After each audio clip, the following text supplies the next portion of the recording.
اما عائشہ صدیقہ رضی اللہ تعالی عنہا فرماتی ہے کہ میں شعبان کی 15ویں رات کو آقا کریم کو تلاش کرتے ہوئے نکلی تو میرے ذہن میں خیال آیا کہ آقا کریم اپنی بیٹی کے گھر میں گئے ہوں گے.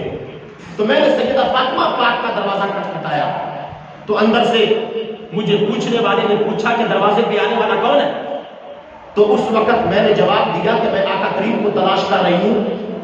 وہ آج میرے بستر پر تھے لیکن میں نے ان کو گم پایا ہے، اپنے بستر پر موجود نہیں پایا.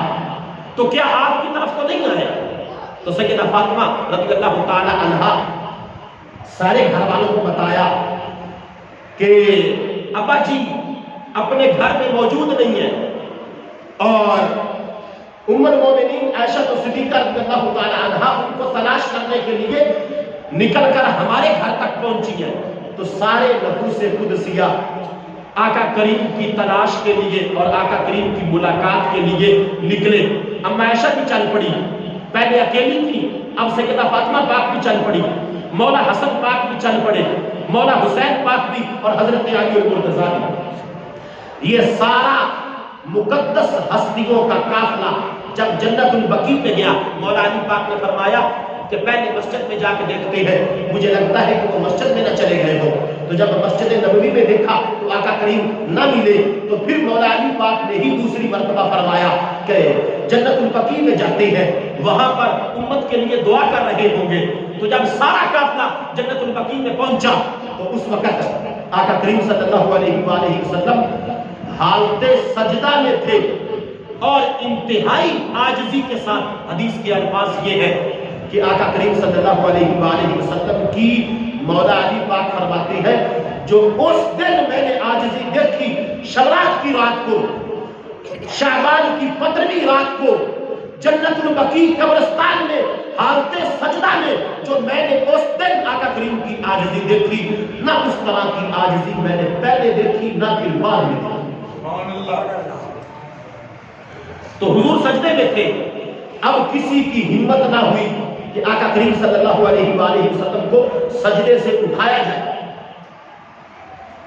تو یہاں پہ حضرت مولا علی پاک ایک اور جملہ لکھتے روایت کرتے ہیں جو حدیث کے اندر ہے. مولا علی پاک فرماتے ہیں فاطمہ تم دیکھ رہی ہو نا کہ آقا کریم صلی اللہ علیہ وآلہ وسلم کے جسم کی پشت سے لے کے عرش مولا تک جو نور ہی نور ہے، یہ آقا کریم کے جسم کا صدقہ ہے.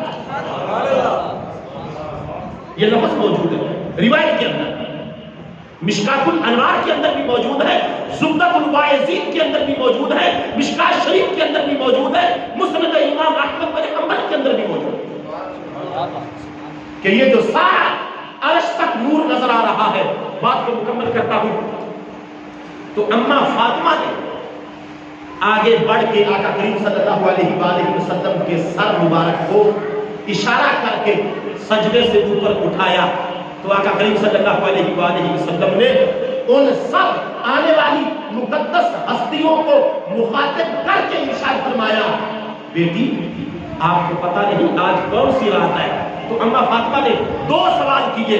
اے میرے ابا جان کیا آپ کے اوپر کوئی وحی آئی ہے جس کی وجہ سے آپ پریشان ہو گئے ہیں؟ کوئی اللہ نے ڈر کا پیغام سنایا ہے یا پھر آپ کو کسی قبیلے والے نے پریشان کیا ہے؟ آقا کریم نے فرمایا نہیں بیٹی، نہ کسی قبیلے کے سردار نے پریشان کیا ہے، نہ جبریل وحی لے کے آیا ہے. آج شعبان کی 15ویں رات ہے. آج کی رات سورج کے غروب ہونے سے لے کے سورج کے طلوع ہونے تک اللہ تعالی میری امت پہ اتنا مہربان ہوتا ہے. رب کی رحمت کے 100 درجے ہیں.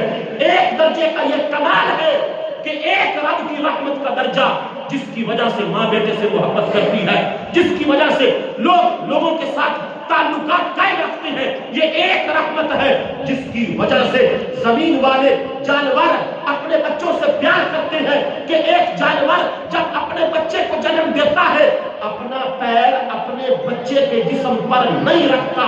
یہ اس محبت کا، اس رحمت کا جو اللہ کی رحمت کے 100 حصے ہیں، 100 حصوں میں سے ایک حصہ قیامت تک دنیا میں تقسیم ہے.